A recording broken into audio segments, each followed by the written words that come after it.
Before Cenat became one of the most recognizable streamers on the internet, he had a bizarre side hustle that almost no one knows about, an underground pigeon courier network. Yeah, you read that right.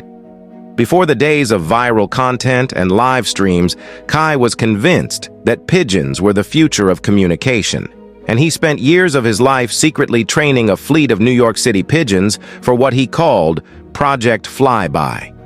It all started when Kai was in high school. Growing up in the Bronx, he was always fascinated by the way pigeons would gather in huge numbers, swooping in and out of parks and rooftops with military-like precision. He swore he'd never seen a better example of teamwork, even joking to his friends that pigeons worked better than cell towers in the city. But what started as a joke soon spiraled into something far more elaborate.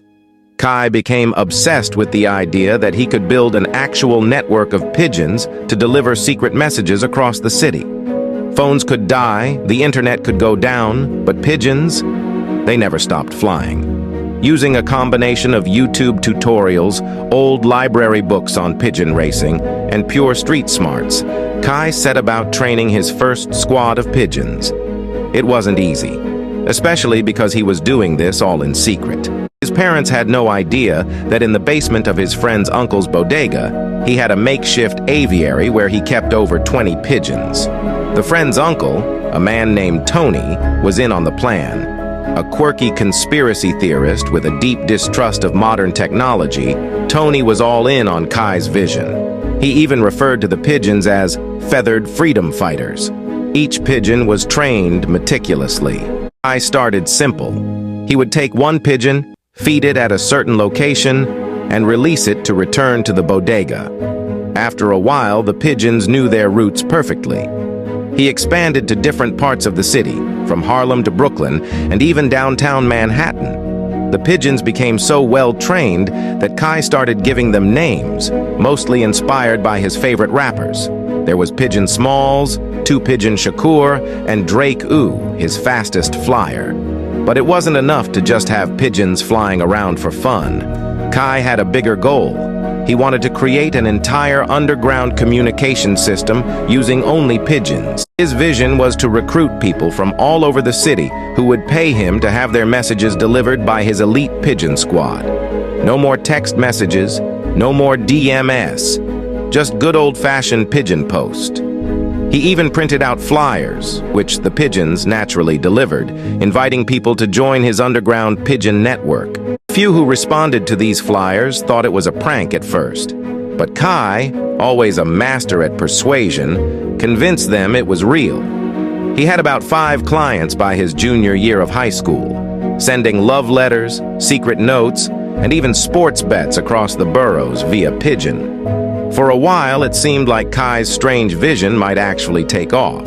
But Kai wasn't done. He wanted to go bigger, much bigger. He had this wild idea to host a pigeon rally in Central Park, where he would bring all his pigeons together for a massive public demonstration. He figured it would be the perfect way to get more attention and possibly even investors for his crazy scheme. To prepare, Kai spent weeks rehearsing with the pigeons, refining their routes, and even getting them to carry banners in their beaks. The idea was that when they flew into Central Park on the day of the rally, they would spell out "Pigeon Power" in the sky. The day of the rally, however, was nothing short of chaos. Kai released over 50 pigeons into the air, each carrying a different banner or flyer. At first, it seemed like everything was going smoothly. The pigeons flew in perfect unison, darting around the park and dropping their messages on unsuspecting tourists and locals alike. But things took a turn when an overly ambitious pigeon named Kanye Nest spotted a half-eaten bagel on the ground and decided to go rogue. Other pigeons quickly followed suit, abandoning their routes and swarming the food. Suddenly, the park was in complete disarray. Pigeons were flying into people's picnics, dropping banners into fountains, and fighting over crumbs like a feathery battle royale. Tourists screamed, children cried, and Kai, standing on the sidelines, watched in horror as his grand plan for pigeon domination unraveled before his eyes. To make matters worse, the local news got wind of the event, dubbing it Pigeon Pandemonium. News helicopters captured footage of Kai trying to round up his pigeons, shouting commands in vain. The story went viral for all the wrong reasons. While most people thought it was a hilarious case of a bird-brained idea gone wrong, Kai took it as a sign that maybe the world wasn't ready for his pigeon revolution just yet.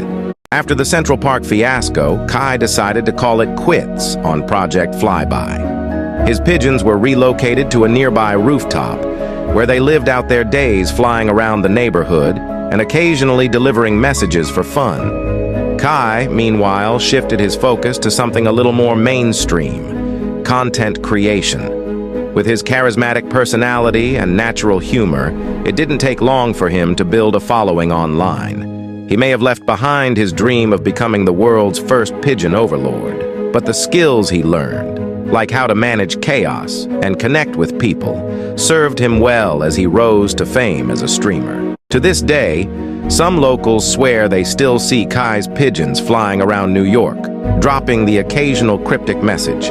Whether they're still following orders or just enjoying their freedom, no one knows for sure. But Kai? He laughs about it now, calling it his pre-fame passion project that almost caused a citywide panic.